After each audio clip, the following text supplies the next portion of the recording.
Bonjour à toutes, bonjour à tous. Nous sommes le jeudi 30 novembre. L'année se termine, il nous reste une belle dernière ligne droite. Ce lundi, nous avions le dernier conseil municipal de l'année. L'objet a été de divers rapports et de conventions assez classiques. On a parlé cheminement cyclable dans le cadre d'une convention que l'on a avec Questember Communauté pour animer le schéma cyclable de l'intercommunalité avec le recrutement d'un chargé de mission en ce sens. Le budget a été aussi légèrement modifié pour parler des travaux en régie, c'est-à-dire tout ce que nos services publics font dans la commune et qui peut être valorisé d'un point de vue patrimonial. Et on arrive à un budget 2023 dont nous voterons le compte administratif lors du premier trimestre, qui est très positif, avec une bonne tenue des comptes et une maîtrise des dépenses, alors même que nous sommes dans une inflation plutôt aux alentours de 7 à 10% pour les communes, là où il est à 5% pour les ménages.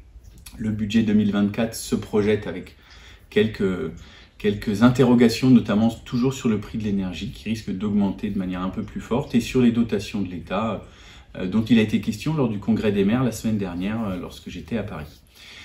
Lors de ce conseil municipal, on a donc parlé d'énergie. La bonne nouvelle, c'est que le projet de photovoltaïque sur le centre technique municipal progresse. Le permis de construire vient d'être déposé et on attend du coup l'instruction avec impatience pour pouvoir avancer sur ce projet qui devait voir le jour en 2023 et qui au final devrait être mis en œuvre en réalité l'année prochaine.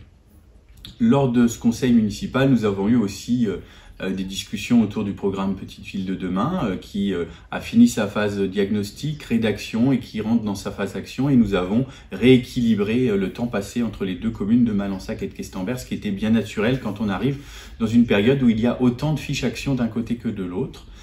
Un des points qui ressort et qui est également plus conjoncturel, ce sont les difficultés liées au commerce, le commerce de centre-ville. Tout d'abord, se dire qu'il y a, à cause de l'inflation, une difficulté nationale. On sait que le commerce de détail a subi des baisses de l'ordre de 12 points lors des 9 premiers mois de l'année.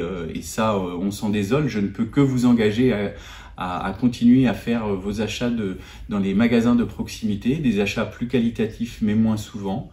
Il n'en reste pas moins que, évidemment, face aux difficultés d'inflation générale, chacun fait les arbitrages qu'il peut par rapport à son propre budget. Si on revient sur le sujet du commerce, des difficultés particulières dans le cadre des commerces de Questember par rapport aux boulangeries.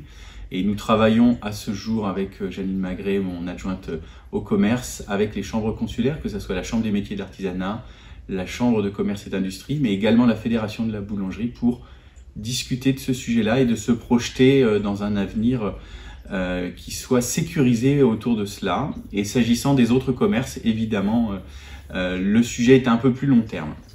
Dans les actions que nous, on met en œuvre, on a été lauréat de l'appel à projet Marche du quotidien, dont l'objectif est de voir comment on peut travailler le centre-ville pour optimiser la signalétique par rapport aux places de stationnement, par rapport aux commerces en eux-mêmes. Et puis, on continue notre stratégie d'embellissement du centre-ville avec deux projets, évidemment, récurrent tous les ans, ce sont les illuminations de Noël, et je vais y revenir, mais aussi l'embellissement de nos rues, et donc nous avons la rue Alain-le-Grand, Joseph Lebris, ça fait partie de ces travaux-là, même s'il y a aussi des travaux de structure avec le pluvial et l'assainissement, mais le fait d'enfouir les lignes électriques et les lignes de communication dans le centre-ville est un objectif, d'améliorer la végétalisation de ces axes. Et puis le dernier en date, il s'agit d'embellir le giratoire Gombault, comme vous avez peut-être pu le voir en passant près de la poste et de la mairie. Les illuminations de Noël, donc là c'est l'embellissement temporaire pendant la période festive qu'est la fin de l'année. L'inauguration de ces illuminations aura lieu le 8 décembre, mais les festivités commencent avant, toujours autour des commerces avec la quinzaine commerciale, donc du 1er décembre au 17 décembre, où tous les commerces de la ville se mettent à votre service pour pouvoir amener des éléments agréables, vous faire gagner des lots et puis vous accompagner pendant tous vos achats de fin d'année. Les festivités, elles, vont s'étaler du 1er au 23 décembre. Donc, je l'ai dit, inauguration des illuminations le 8 décembre avec les enfants des écoles et les collégiens, place de la Libération. Vous êtes tous invités à venir faire ça avec nous. Donc, des animations sur les marchés et autour des halles, évidemment. Et puis les foulées questembertoises, l'OMS a décidé de relocaliser le circuit au centre-ville pour pouvoir mettre en contact les coureurs, la population, les spectateurs et les commerces. Et donc ça sera le 17 décembre.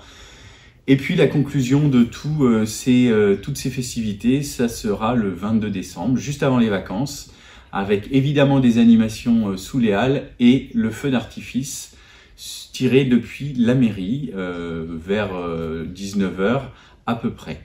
Donc voilà, plein de choses et plein de nouvelles intéressantes. On peut aussi noter qu'il y a des nouvelles propositions culturelles à l'Asphodel avec l'association Les Incouchables.